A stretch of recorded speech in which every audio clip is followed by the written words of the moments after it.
Hello दोस्तों, कैसे हो सभी। तो डिटेक्टिव इज ऑलरेडी डेड के पिछले एपिसोड में हमने देखा कि किमिजुका को साइकावा के ऊपर शक हो जाता है और अब किमिजुका सोच रहा होता है साइकावा हमसे झूठ बोल रही है और कल सच सबके सामने आ जाएगा।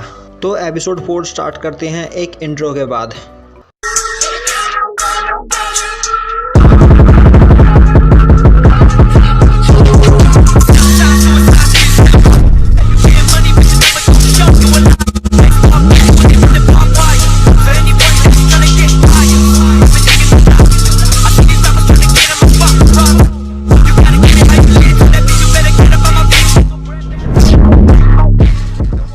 तो एपिसोड की स्टार्टिंग में दिखाया जाता है कि किमिजुका और नात्सुनागी एक गाड़ी में बैठकर कहीं जा रहे होते हैं और नात्सुनागी बोलती है, किमिजुका कल जो बात तुमने मुझे कही थी क्या वो सच है।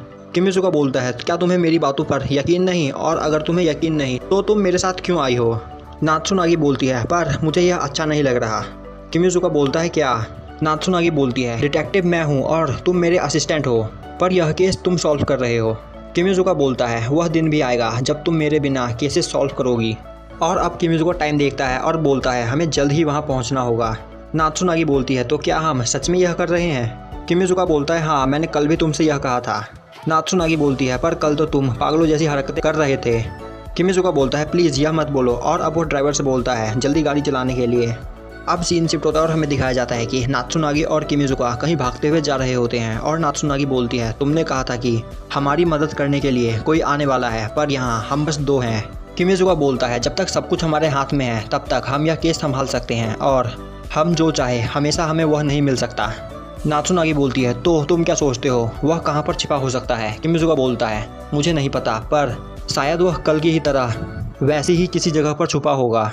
और अब वह उस जगह पहुँचते हैं। वह वही जगह होती है जहाँ साइकावा का लाइव परफॉर्मेंस चल रहा होता है। साइकावा वहाँ गाना गा रही होती है और उसके सभी फैंस उसे चीयर कर रहे होते हैं। और अब साइकावा को देखकर किमिजुका बोलता है, यह परफॉर्मेंस रिहर्सल से काफ़ी ज़्यादा अलग है। तभी नात्सुनागी बोलती है, हमारी सीट कहाँ है।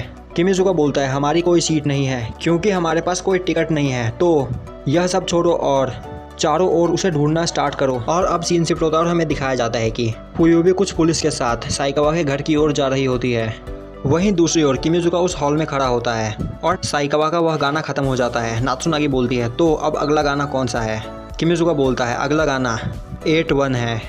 वहीं किमिजुका सोच रहा होता है 8-1 गाना स्टार्ट हो चुका है, हमें जल्द ही उसे ढूंढना होगा।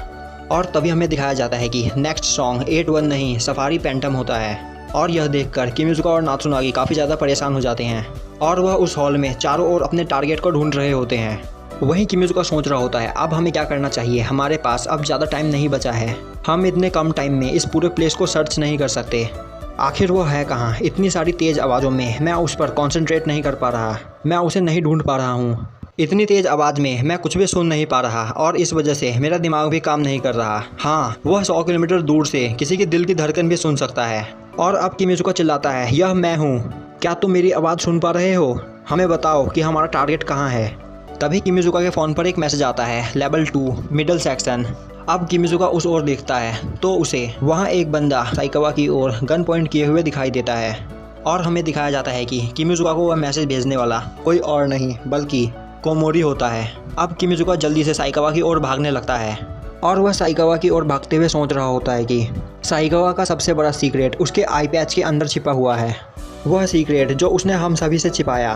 अब किमिजुका तेज़ी से साइकावा की ओर भाग रहा होता है और साइकावा अपने आँख से वह आई पैच हटाती है और किमिजुका बोल रहा होता है, हाँ वह 3 बिलियन येन का सैफिर कोई नेकलेस नहीं बल्कि साइकावा का लेफ्ट आई है। मुझे जल्द से जल्द साइकावा तक पहुंचना होगा। और तभी एक सिक्योरिटी गार्ड किमिजुका को पकड़ लेता है और उसे आगे नहीं जाने देता। पर तभी नात्सुनागी भागते हुए आती है और उस गार्ड को धक्का देकर नीचे गिरा देती है। अब किमिजुका भागता है और तभी वह बंदा शूट कर देता है और वह एरो साइकावा की आंखों के बिल्कुल करीब आ जाता है। पर तभी किमिजुका उसे धक्का देकर नीचे गिरा देता है और उसे उस एरो से बचा लेता है। अब सीन शिफ्ट होता है और हमें दिखाया जाता है कि किमिजुका, नात्सुनागी और साइकावा एक रूम में बैठकर बातें कर रहे होते हैं और साइकावा बोलती है, मुझे माफ़ कर दो, यह सब मेरी गलती है, मैंने तुमसे यह इन्फॉर्मेशन छुपाई जो मुझे तुम्हें बता देना चाहिए था। और अब साइकावा उन दोनों को बताती है कि मैं बचपन से ही अपनी लेफ्ट आई से नहीं देख पाती थी और इसी वजह से मैं काफ़ी ज़्यादा नर्वस रहती थी। फिर एक दिन मेरे मॉम डैड ने मुझे सफारी कलर का एक नकली आँख दिया। यह आँख काफ़ी ज़्यादा खूबसूरत था और इस आँख को पाने के बाद मेरे अंदर कॉन्फिडेंस वापस आ गई और फिर मैंने अपना यह स्टेज परफॉर्मेंस स्टार्ट किया। मेरे मॉम और डैड मेरा यह कॉन्फिडेंस देखकर काफ़ी ज़्यादा खुश थे और मैं भी, पर यह मेरी खुशी ज़्यादा लंबे समय तक नहीं रही। 3 साल पहले जब मैं 11 साल की थी तो मेरे मॉम और डैड एक एक्सीडेंट में मारे गए और मैं इस बड़े घर में अकेले रह गई थी। मेरे साथ बस मेरा यह लेफ़्ट आई था और इसीलिए यह आँख मेरे लिए सबसे ज़्यादा कीमती है। इसीलिए मैं इस आँख को हमेशा छुपा कर रखती हूँ और आई पैच पहनती हूँ और मैं अपने किसी बड़े स्टेज परफॉर्मेंस पे अपना यह आँख एक बार दिखाती हूँ जिससे मेरे मॉम डैड की आत्मा को शांति मिले। और मैंने कभी नहीं सोचा था कि कोई मेरी इस आँख के पीछे पड़ेगा। आज तुमने मेरी जान बचा ली डिटेक्टिव। तुमने मेरा सीक्रेट पता कर लिया और उस क्रिमिनल का असली टारगेट क्या होगा तुमने यह भी पता लगा लिया और मेरी जान बचा ली। और अब वह उन दोनों को थैंक्स करती है। नात्सुनागी बोलती है इसकी कोई ज़रूरत नहीं। वहीं किमिजुका सोच रहा होता है इसमें किसी को भी चोट नहीं लगी और सफारी भी सही सलामत है, पर अब मैं यह सब देख कर भी अनदेखा नहीं कर सकता। और अब किमिजुका बोलता है तो साइकावा, तुम हमें यह नहीं बताओगी कि तुम मुझे और नात्सुनागी को क्यों मारना चाहती थी। और अब वहाँ सभी शांत हो जाते हैं और थोड़ी देर बाद साइकावा बोलती है यह तुम कैसी बातें कर रहे हो डिटेक्टिव। तुम बोल रहे हो कि मैंने तुम दोनों को मारने की कोशिश की। नात्सुनागी बोलती है किमिजुका यह तुम क्या कर रहे हो, उसने पहले ही हमें अपना सीक्रेट बता दिया है और साइकावा ने हमें कभी भी मारने की कोशिश नहीं की। किमिजुका बोलता है साइकावा ने हमें अपना सीक्रेट तो बता दिया पर उसने यह नहीं बताया कि वह हमसे झूठ क्यों बोल रही थी। और तभी किमिजुका के पास एक कॉल आती है। किमिजुका कॉल उठाता है। कॉल पर फुयू भी होती है जो उसे बताती है कि तुम्हारी इन्फॉर्मेशन सही थी किमिजुका, मैंने बॉम्ब स्क्वाड को बुलाकर उस बॉम्ब को डिसमेंटल कर दिया है। यह तुम्हारे लिए एक क्लोज कॉल थी, तुम एक झटके में मारे जा सकते थे। और किमिजुका अपने फ़ोन का स्पीकर ऑन करके वहाँ मौजूद सभी को यह बात सुनाता है। और अब किमिजुका फ्यूबी को थैंक्स करता है और फ़ोन रख देता है और बोलता है तो हमें सच बताओ। तभी नात्सुनागी बोलती है वह बॉम्ब किसी क्रिमिनल ने साइकावा को मारने के लिए भी तो लगाया हो सकता है। किमिजुका बोलता है यहाँ स्टार्टिंग से ही एक नहीं 2 टारगेट्स थे, पहला साइकावा की लेफ्ट आई और दूसरे हम दोनों। नात्सुनागी बोलती है तुम्हारा मतलब क्या है। किमिजुका बोलता है साइकावा स्टार्टिंग से ही उन क्रिमिनल्स का पूरा प्लान जानती थी पर उसने हमें कुछ नहीं बताया क्योंकि वह खुद को बचाने के लिए हमें मारना चाहती थी। यह सुनकर नात्सुनागी बोलती है पर साइकावा एक आइडल है, वह ऐसा क्यों करेगी। किमिजुका बोलता है हाँ तुमने सही कहा, साइकावा स्पेस से बिलोंग नहीं करती। जहाँ तक मुझे लगता है साइकावा को यह लेटर मिला होगा। अगर तुम अपना आँख नहीं खोना चाहती तो किमिहिको किमिजुका को मार दो, पर उन्होंने मेरी जान भी लेने की कोशिश की और तुम्हारी आंखें भी। नात्सुनागी बोलती है पर स्पेस को साइकावा की लेफ्ट आई में इतना इंटरेस्ट क्यों है। किमिजुका बोलता है साइकावा एक नॉर्मल ह्यूमन नहीं है, यह उसी बंदे की तरह है जिससे मैंने तुम्हें उस दिन मिलाया था। अब नात्सुनागी को कोमोरी याद आता है। किमिजुका बोलता है साइकावा की लेफ्ट आई कोई नकली आई नहीं बल्कि एक आर्टिफिशियल आई है जो चीज़ों के आर पार देख सकती है। मैंने सही कहा ना साइकावा, तो तुम सब देख पा रही हो ना। साइकावा बोलती है तो वह सेल्फ डिफेंस के लिए है ना। किमिजुका बोलता है कभी भी एक आइडल को अंडर एस्टिमेट नहीं करना चाहिए, तुम्हें क्या पता कि उसकी स्माइल के पीछे क्या छुपा हुआ है। और अब किमिजुका गन निकालकर साइकावा के ऊपर पॉइंट कर देता है, पर तभी साइकावा भी एक गन निकालकर किमिजुका के ऊपर पॉइंट कर देती है।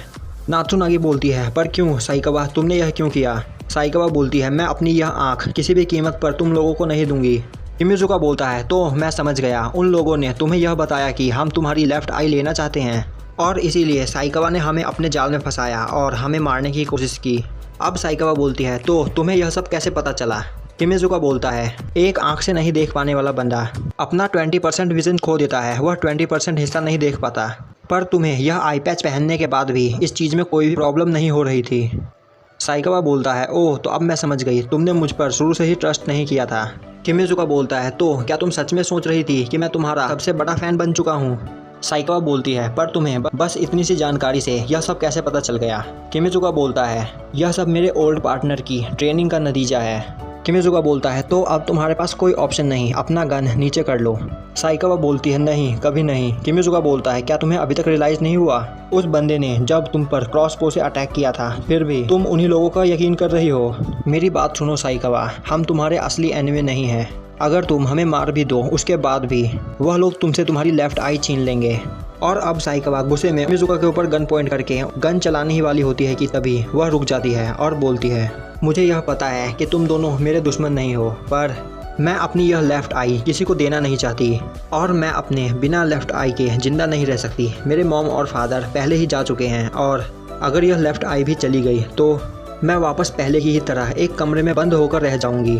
किमिजुका सोच रहा होता है अब मुझे क्या करना चाहिए, मैं इसमें कुछ नहीं कर सकता, वैसे भी यह अभी एक छोटी बच्ची ही है। तभी नात्सुनागी बोलती है हम दोनों यह केस सॉल्व करने के बाद बीच पर जा रहे हैं, क्या तुम हमारे साथ चलोगी? अगर तुम अलोन फील कर रही हो तो हमारे साथ चलो, आखिर हम दोस्त हैं।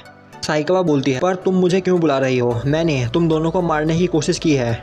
नात्सुनागी बोलती है हम इतनी आसानी से नहीं मरने वाले। साइकावा बोलती है पर मैं यह डिज़र्व नहीं करती। नात्सुनागी बोलती है तुम अकेली हो, मैं तुम्हारी दोस्त बनना चाहती हूँ, क्या तुम मेरी दोस्त बनोगी? साइकावा बोलती है तो अगर हम दोस्त बन जाए तो हमारी यह प्रॉब्लम सॉल्व हो जाएगी। मैंने जो सोचा था यह तो बिल्कुल उसके अपोजिट हुआ। और अब किमिजुका साइकावा के हाथ से वह गन ले लेता है और बोलता है साइकावा जो लोग तुम्हें टारगेट कर रहे हैं वो लोग मुझे भी टारगेट कर रहे हैं, तो हम दोनों को मिलकर एक अलायंस बना लेना चाहिए जिससे आगे हमें कोई भी हरा नहीं पाएगा। साइकावा बोलती है तो क्या तुम मेरी मदद करना चाहते हो? किमिजुका बोलता है हाँ। तो साइकावा क्या तुम मेरे साथ अलायंस बनाओगी? अब साइकावा स्माइल करती है और बोलती है हाँ ज़रूर।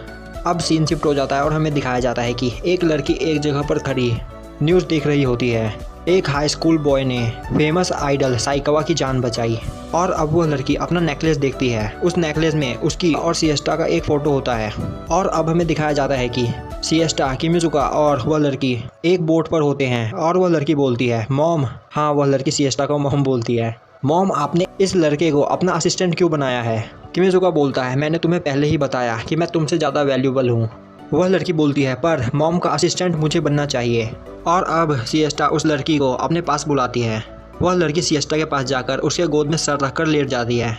अब सिएस्टा बोलती है अगर तुम दोनों एक साथ मिलकर काम करो तो किसी भी केस को बड़े आराम से सॉल्व कर सकते हो। वह लड़की बोलती है पर मैं किमिजुका के साथ काम करना नहीं चाहती। सिएस्टा बोलती है पर तुम दोनों परफेक्ट नहीं हो। एग्जाम्पल के लिए किमिजुका का दिमाग काफ़ी ज़्यादा तेज चलता है पर वह फिजिकली काफ़ी ज़्यादा कमज़ोर है और तुम फिजिकली काफ़ी ज़्यादा स्ट्रांग हो, तुम्हें कोई भी नहीं हरा सकता, पर तुम्हारा दिमाग काफ़ी ज़्यादा स्लो चलता है और इसीलिए तुम दोनों को मिलकर काम करना चाहिए जिससे तुम दोनों एक दूसरे की वीकनेस को दूर हटा सको।